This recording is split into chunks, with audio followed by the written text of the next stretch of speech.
กลับบ้านไปก็ยังมีข้าวกิน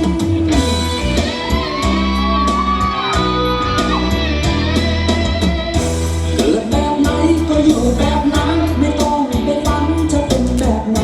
เกิดมาแล้วก็อยู่กันไปถ้าหากพอใจมันก็สุขเพียงพอ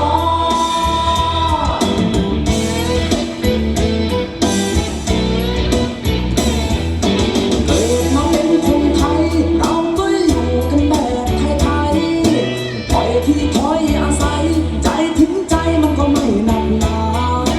เกิดมาเป็นตัวเราก็อยู่ไปตามประสาไม่โทษดินโทษฟ้าพอหากินกันไปอย่างเราแค่ไหนกินแค่นั้น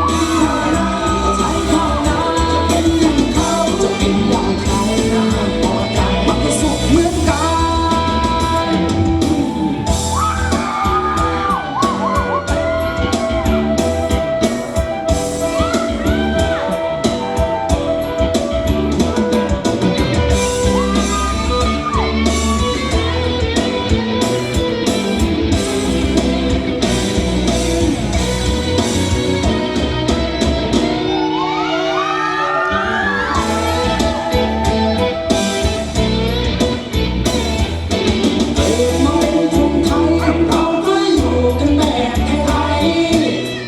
ที่ถอยอาศัยใจถึงใจมันก็ไม่หนักหนา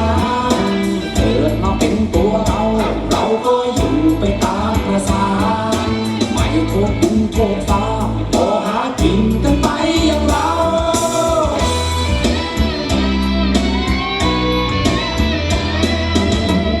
เกิดแบบไหนก็อยู่แบบนั้นไม่ต้องไปฝันจะเป็นแบบไหน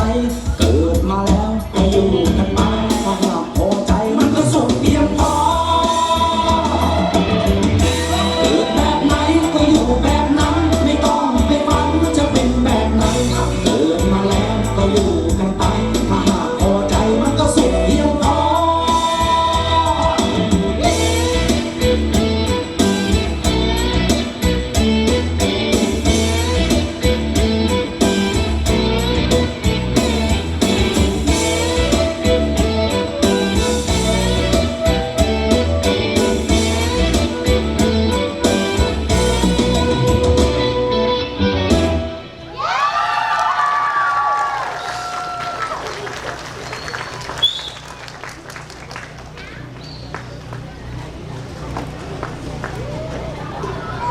sau lần này các bạnถ่ายmong muốn về của con mong kính cử thọ đi sẽ đến một tỷ đâu lớn